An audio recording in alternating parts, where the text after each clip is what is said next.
ইয়া রাসূলুল্লাহ, কিয়ামত কখন হবে? এই লোকটি প্রশ্ন করার পর আল্লাহ রাসূল সাল্লাল্লাহু আলাইহি ওয়াসাল্লাম আলোচনা বন্ধ করেননি। এক পর্যায়ে আল্লাহ রাসূল সাল্লাল্লাহু আলাইহি ওয়াসাল্লাম নবী করিম সাল্লাল্লাহু আলাইহি ওয়াসাল্লামের আলোচনা রেগুলার চালিয়ে যাচ্ছেন।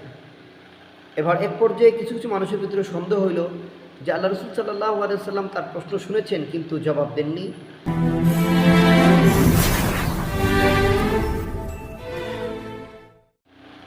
আসসালামু আলাইকুম ওয়া রাহমাতুল্লাহি ওয়া বারাকাতুহু ওয়া মাগফিরাহ। সম্মানিত ভিউয়ার্স, যারা যেখান থেকে আমি অদম নূরে আলম সিদ্দিকীর আজকের এই ভিডিওটি দেখতেছেন, সকলকে জানাচ্ছি শুভেচ্ছা সহ স্বাগতম। আশা করি আপনারা সকলে অনেক বেশি ভালো আছেন। মহান রব্বুল আলামিনের কৃপায় আলহামদুলিল্লাহ আমি অনেক ভালো আছি। আজকে প্যারা নবী হযরত মুহাম্মদ সাল্লাল্লাহু আলাইহি ওয়াসাল্লামের সুন্দর একখানা হাদিস মোবারকের বিষয়ে আপনাদের মাঝে আলোচনা করব ইনশাআল্লাহ।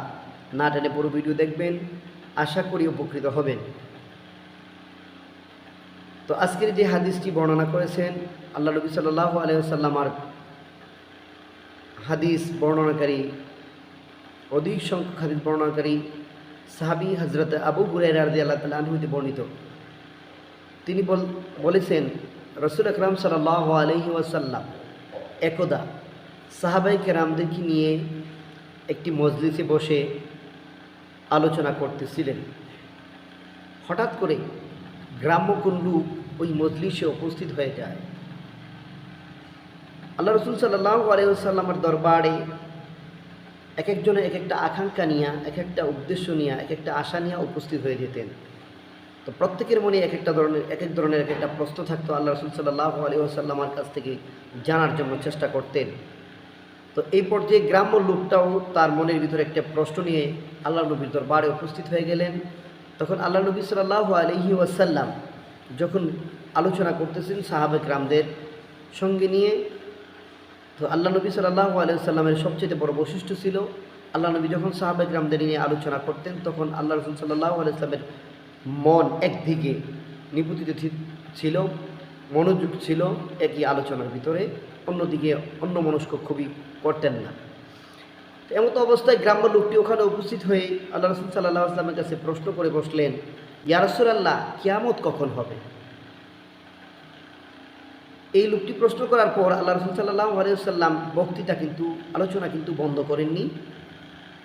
এক পর্যায়ে আল্লাহ রাসূল সাল্লাল্লাহু আলাইহি ওয়াসাল্লাম নবী করিম সাল্লাল্লাহু আলাইহি ওয়াসাল্লামের আলোচনা রেগুলার চালিয়ে যাচ্ছেন।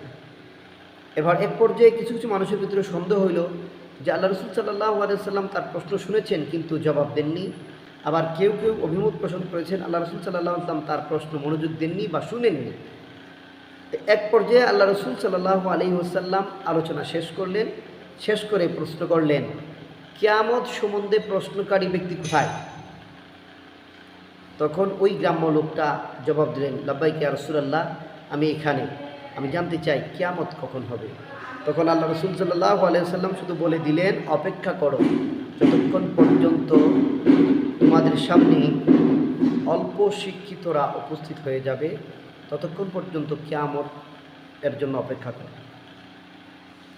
মূর্খ লোকেরা যখন তোমার সামনে চলে আসবে, মূর্খতা যখন চলে আসবে তখন কিয়ামতের জন্য অপেক্ষা করো। তখন আবার প্রশ্ন করলেন, ইয়া রাসূলুল্লাহ, ভালোভাবে বুঝলাম না যে কিয়ামত কখন হবে। তখন আল্লাহ নবী বিশ্লেষণ করে বলে দিলেন, তুমি ধরে রাখো, যখন সরকারি কোনো কর্মকাণ্ডের জায়গায় যেখানে কাজ চলবে সেখানে অযোগ্য ব্যক্তি যখন বসে যাবে, অযোগ্য ব্যক্তিরা সেই জায়গায় বসে দেশ পরিচালনা করবে, অফিস আদালত পরিচালনা করবে, মন্ত্রণালয় পরিচালনা করবে বা দেশের অন্যান্য কার্যক্রম পরিচালনা করবে, তখন জেনে রাখবে কিয়ামতের জন্য অপেক্ষা করবে, তখনই কিয়ামত খুবই সন্নিকটে। তাহলে এখন আমরা আশা করি বুঝতে পেরেছি যে রাসূল সাল্লাল্লাহু আলাইহি ওয়াসাল্লাম যা বলেছেন যে কিয়ামত আমাদের সম্মুখে তখনই উপস্থিত হবে যখন দ্বীনের খেদমত এবং দেশের খেদমত কোনো অযোগ্য ব্যক্তিদের হাতে চলে যাবে, তখনই কিয়ামত আমাদের সম্মুখে। তো আসুন আমরা দ্বীনের খেদমত, সমাজের খেদমত, মসজিদের খেদমত আমরা যোগ্য ব্যক্তি দিয়ে করি। আল্লাহ তাআলা আমাদেরকে বোঝার তৌফিক দান করুন। আমিন। আসসালামু আলাইকুম ওয়া রাহমাতুল্লাহ।